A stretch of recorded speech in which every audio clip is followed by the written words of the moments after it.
uma ótima tarde aos nossos espectadores, às nossas espectadoras. Sejam muito bem-vindos ao Papo de Direito. Hoje eu tenho o prazer de receber aqui o meu querido Henrique Viana, diretor de operações da K2 Consultoria Econômica, um AIS, um cara que eu tenho uma profunda admiração e aprendi a respeitar muito nesse curto espaço de tempo que a gente se conheceu e vem trabalhando em alguns projetos. Henrique, seja muito bem-vindo, obrigado pelo convite. Você tinha compartilhado comigo, né, um tempo atrás, que tinha vontade de gravar, eu também tinha essa vontade de gravar.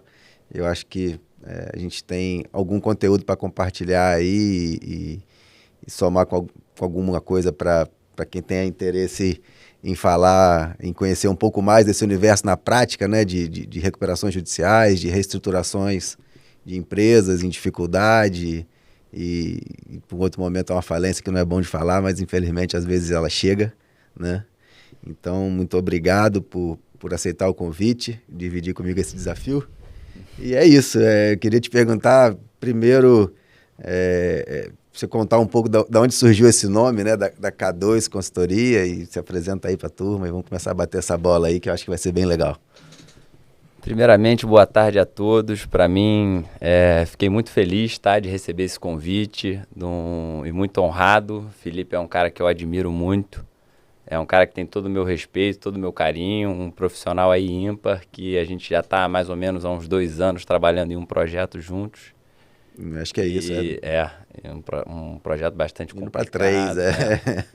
E para mim é um prazer estar aqui nessa mesa para compartilhar um pouquinho do nosso conhecimento, do nosso dia a dia, né? Sim, sim. Que é um dia a dia muito dinâmico, muito corrido. Isso aí. A gente não está aqui para falar dar aula de lei de falência de recuperação. Acho que para isso a gente pode disponibilizar um linkzinho aí de alguma videoaula de quem queira ler o texto frio da lei, classe de credores, essas coisas. Não é isso. Acho que a pegada aqui é prática, né?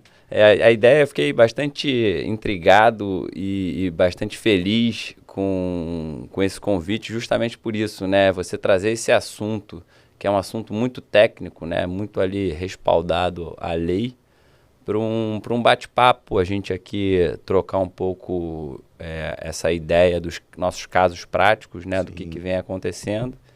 E fazendo uma breve introdução, muitos acreditam que eu sou advogado, eu não sou advogado, eu tenho uma pós-graduação em Direito Societário e Mercado de Capitais, mas na minha formação eu sou economista e atuei aí no mercado financeiro durante 4 anos e estou há 7 anos como diretor operacional da K2 Consultoria Econômica, que é uma consultoria fundada pelo meu pai, João Ricardo, mas ninguém conhece ele com esse nome, né? Kaká. Doutor Kaká. Que é uma pessoa incrível aí, eu tenho muito orgulho de ser filho e sócio, né? É um grande professor aí e eu sou muito grato de tê-lo aí no dia a dia. São os economistas mais advogados que eu conheço, em altíssima linha. Mas vamos nessa. Que isso. Mas você citou o nome, né, K2. Conta pra mim um pouco, pra gente aí. Curioso, né? Meu pai, desde criança, é conhecido como Kaká. Nem a minha avó lembrava que o nome dele era João Ricardo. Então, o nome veio também, o K2 veio do 2Ks mudos que ele usa, né? Uhum. E também tem... A K2 é a segunda maior montanha do mundo. A montanha mais difícil de ser escalada, né? De chegar ao topo. E a K2 ela já tem 20 anos de existência, mais de 2 décadas ali, e ela foi criada com o objetivo de atender demandas econômicas ligadas ao judiciário. Sim. Então, meu pai fundou a K2 nesse tempo e nos primeiros anos foi muito concentrada em relação à perícia e assistência técnica. Certo. Há um pouco mais de 7 anos, a K2 voltou todos os seus esforços para atuar de uma maneira global ali, com essa parte econômica junto ao judiciário, Sim. na parte de recuperação judicial, falência, gestão judicial, além das perícias. Entendi. E da assistência técnica. Então hoje a gente pode dizer que a K2 tem 5 frentes de atuações, basicamente, né? A gente pode dividir isso aí. Eu sem querer me alongar nos elogios, mas né, eu me sinto muito orgulhoso de fazer parte de alguma forma, minimamente, né, em uma dessas frentes, estar conduzindo o contencioso de algumas das empresas para a qual a K2 presta serviço e a gente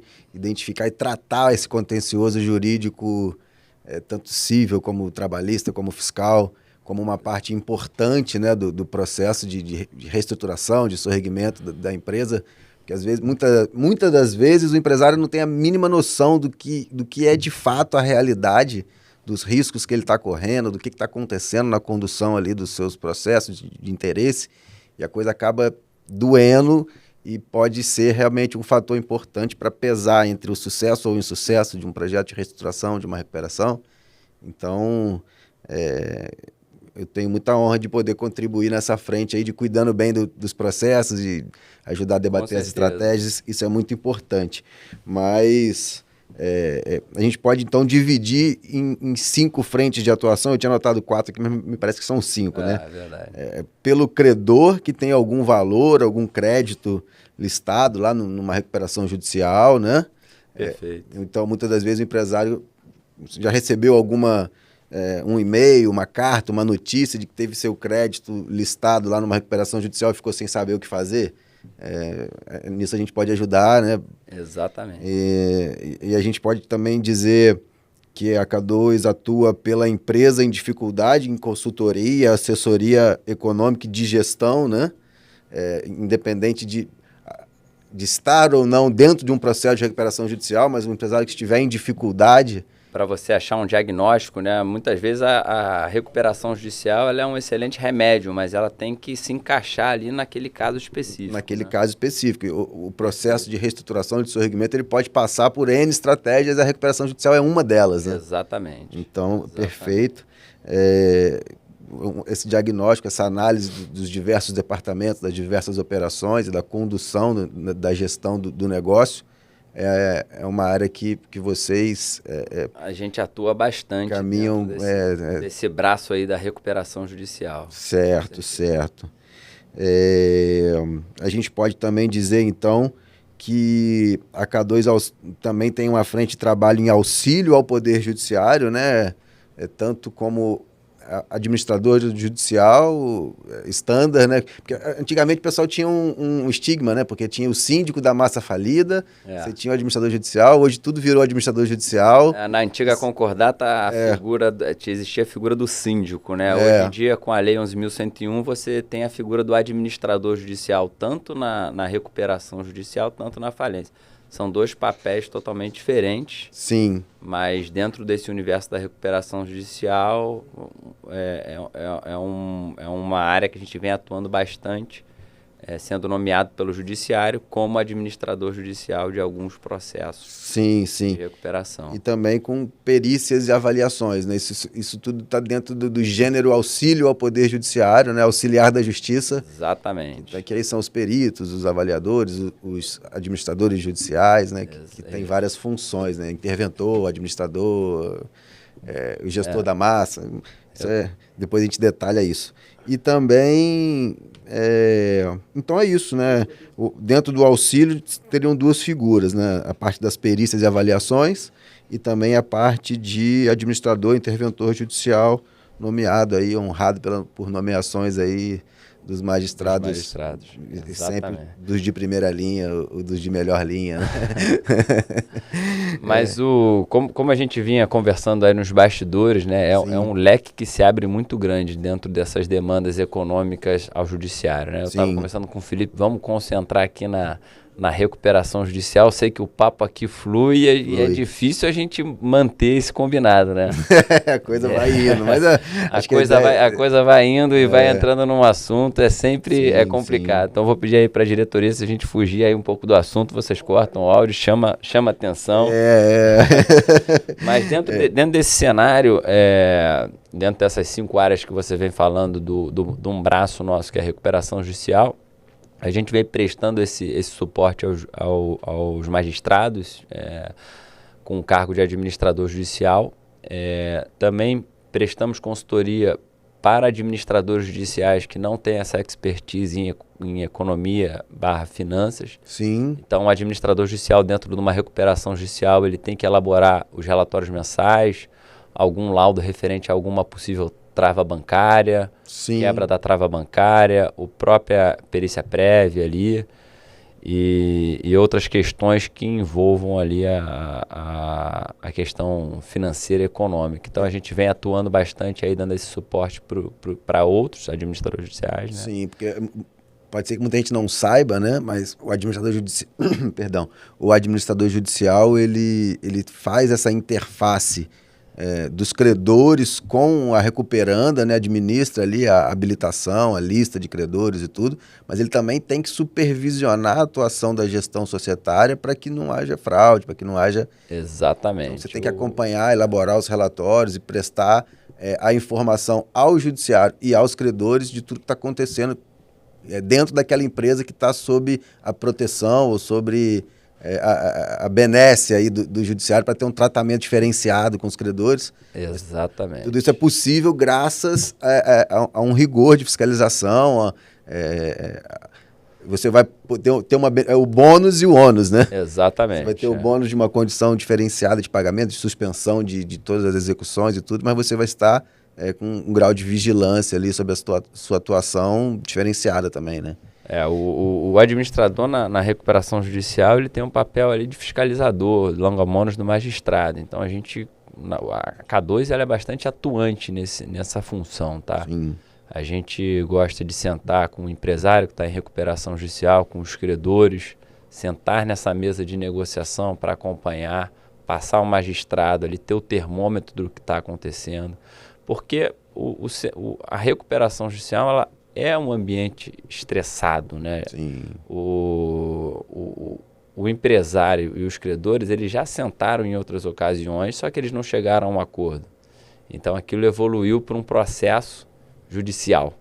Ou não sentaram, né? Ou então o gestor foi omisso, tem um problema de formar o sucessor, de empresas familiares, que também é um assunto que a gente pode tocar daqui a pouco, que é complicadíssimo também, né? Exatamente. E aí quando você chega realmente no cenário do processo judicial da recuperação, os ânimos estão na altura, todo mundo bastante enervado, né? Exaltado ali. Com certeza. Com certeza. Então, a gente pode dizer que... E conta um pouco sobre essa experiência da dicotomia do interior para a capital, porque muitas vezes, por exemplo, no estado do Rio, por exemplo, a gente sabe que a competência de varas empresariais só tem na capital, né? No interior, a vara civil... Ela acaba absorvendo esses processos. Ela acaba absorvendo esses processos e os magistrados não são especialistas em direito empresarial como são os das varas empresariais aqui da capital. Perfeito. Então, muitas vezes, o cara se depara lá com um processo de recuperação judicial, ele é um brilhante magistrado, domina ali aquele universo de processos que ele já tem em carteira, né, já tem em cartório, e se depara com uma recuperação judicial, muitas das vezes importante para um cenário social, um cenário regional, e se vê... Lógico, ele vai ter o rol de administradores judiciais cadastrados no tribunal, mas ele vai olhar para uma lista fria, né? E aí, quem que eu vou escolher? Quem que eu vou nomear? Como é que eu vou fazer, né? Exatamente. Vai muito pelo currículo ali, né? E essa diferença é grande, né? Porque você chega nas varas empresariais, o próprio cartório, que é o administrativo do magistrado, ele já está acostumado com os prazos, com os editais que eles têm que ser publicados, a forma de você receber uma habilitação, uma impugnação de crédito. Respiram aquilo ali diuturnamente, né? Exatamente. Então, esse dia a dia do processo, quando você está num cartório que não é especializado, como são ali as sete varas empresariais da comarca capital, do Rio de Janeiro, você acaba tendo que ter um trabalho mais próximo do cartório para auxiliar ali no dia a dia, no trâmite do processo. E eu acho que o processo, quando está na vara empresarial, ele tende a correr mais rápido, né? Ele flui. É natural. Com certeza, sim. Então, o magistrado do interior ele ainda tem que se preocupar com isso, né? Quem ele vai nomear e e tem que ser alguém que vai dar esse suporte mais suporte completo, né? Que ofereça soluções não só de ordem técnica ali, mas também de ordem prática, contribuindo para que a coisa funcione da melhor maneira possível e alcançando os objetivos propostos, né? E tenho certeza que a K2, eu acho que é um dos grandes diferenciais, é pensar de maneira macro, né? Uma visão mais fora da caixa, fora da caixa, mais abrangente para entregar um resultado, se não atingindo o objetivo, superando as expectativas, né? Exatamente. O objetivo de uma recuperação judicial muitas vezes não depende do administrador judicial, mas ele é uma figura extremamente importante para estar dando principalmente celeridade ao processo e transparência, que é um processo bastante delicado, que eu acho que é necessário você trazer a transparência e um atendimento com muita seriedade a todos os envolvidos. Sim, sim. Eu costumo passar para a minha equipe que a gente deve atender um credor trabalhista pequeno da mesma maneira que a gente atende uma instituição financeira, que é um credor grande, porque muitas vezes aquele credor trabalhista pequeno, ele não tem ninguém para auxiliá-lo. Ele às vezes está sem um advogado que é especialista, ele não sabe qual é o rito processual. Então, o administrador judicial ele tem que ter todos os canais também para atender, seja ele por telefone, tem que ter um site com informações e informes com uma linguagem que atenda todo o conjunto. Comunique, né? Exatamente. Desde o mais técnico até aquele que é um simples credor ali. Exatamente. Não necessariamente tem instrução. Então, isso é muito importante. São muitos os desafios, né, cara? São muitos desafios, exatamente. Porque acaba que você envolve diversos grupos de pessoas num ambiente de recuperação judicial, né? Sim. Tem algumas coisas anotadas aqui, cara. Me veio à cabeça aqui, um dos desafios exatamente a liquidação de ativos, né? Que é um procedimento extremamente complexo, extremamente visado, principalmente. Eu acho que todo mundo fica querendo supor, teorias da conspiração são inúmeras. Sim. E a lisura, a transparência, né? A retidão de conduta. Eu costumo brincar com a minha turma, eu falo assim, eu não posso simplesmente ser honesto, eu tenho que parecer honesto. Exatamente. Ainda mais quando você está cuidando de patrimônio alheio, né? E tem uma série de credores lá esperando para receber... Eles precisam ser atendidos, né? Ser atendidos. Muitas vezes são pequenos empresários que dependem daquilo ali, que deram o suor ali, eu os trabalhadores, né? Que dependem realmente daqueles valores ali, que faz falta. Com certeza. Então, tudo isso tem que ser tratado com muita responsabilidade. Eu costumo dizer que um empresário que está em recuperação judicial, ele fica muito restrito ao crédito. Dificilmente você vê uma instituição financeira criando aí uma linha de crédito para empresários que estão em recuperação judicial. É verdade. É muito difícil. Você tem a figura do DIP, né, que é um empréstimo para empresas que estão em dificuldade. Sim. E essa figura ficou mais forte com essa alteração da lei, né, da 11.101. Trouxe um conforto maior para os interessados em emprestar dinheiro a essas empresas, mas é muito difícil, o mercado é muito escasso. Então, dentro do processo de recuperação judicial, a empresa ela consegue esses recursos ou pela sua própria operação, né, ou pelo aporte dos sócios, ou pela aniquilação de algum ativo que ela tenha. Sim. E aí você tem a figura da UPI, né, o dispositivo da UPI, que você traz um conforto enorme para quem está adquirindo esses ativos de uma empresa em recuperação judicial. Que os ativos eles vêm blindados, sem a possibilidade de carregar o passivo. Para quem não conhece, a UPI é a Unidade Produtiva Isolada. Exatamente. Uma ficção jurídica, né, que se criou para poder trazer soluções, né, para tentar recuperar a empresa. Você destaca da operação da empresa, você isola da operação da empresa aquele grupo ali de ativos ou de meios de produção, né? E aliena aquilo sem sucessão, através, né, dos procedimentos do leilão e tal, quer que seja, aprovação, homologação, para poder fomentar a atividade, criar e cumprir o plano de restauração, o plano de recuperação, como quer que seja colocado. Tem um caso bastante interessante que passou lá pelo escritório, foi o caso público, né? O caso da Abengoa. A Abengoa é uma filial de uma empresa espanhola, que ela, para quem não está familiarizado pelo setor da energia ali, o setor elétrico, o setor está dividido em três, né? O gerador, Sim. né? O transmissor e o distribuidor. Sim. A Abengoa, ela trabalhava no braço ela era transmissora de energia elétrica. São as linhas pesadas que saem lá das usinas e chegam até os pontos de capilarização, de distribuição. Exatamente. Né? Então, a Abengoa foi um caso muito grande. Ela entrou no Tribunal do Rio com um passivo de 3 bilhões e meio. Tá? De reais ou de dólares? De reais. De reais.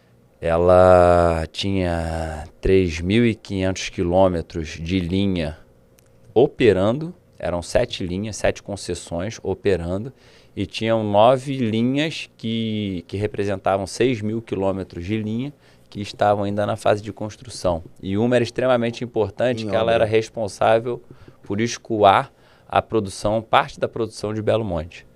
Então esse processo foi um processo bastante complexo, conduzido de uma maneira excelente pela doutora Maria da Penha, que nos nomeou como administrador judicial.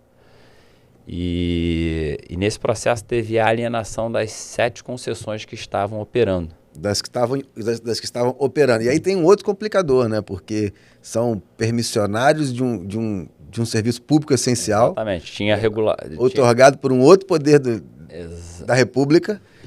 E aí você tem... Foi um processo bastante complexo. Tinha a figura da ANEEL, né, no processo, que era bastante atuante, e muito preocupada também com uma empresa em recuperação judicial, fazendo a gestão de 7 linhas, 3.500 quilômetros de linha aí, transmitindo energia elétrica. Se der merda, é blackout nacional, né? Exatamente. Então, esse processo foi um processo bastante complexo, mas foi um case de sucesso. Volta e meia eu escuto alguma pessoa vindo a mim falar, eu estava numa pós-graduação no IBMEC, na FGV, e eles mostraram o case da Abengoa como um case de sucesso. Da estruturação desse ativo, da forma como foi apresentado ao mercado. Exato, de todo o contexto. Eram 3 empresas, teve a questão da consolidação substancial nas assembleias, eram 1.200 credores, um passivo extremamente grande. Sim. Tinha o BNDES, que ele tinha lá os financiamentos das concessões que já estavam girando. Você teve essa alienação, que foi uma alienação que teve uma proposta firme de um grupo TPG, de 400 milhões de reais, e ele ia carregar o passivo do BNDES, todo o passivo ali com as garantias.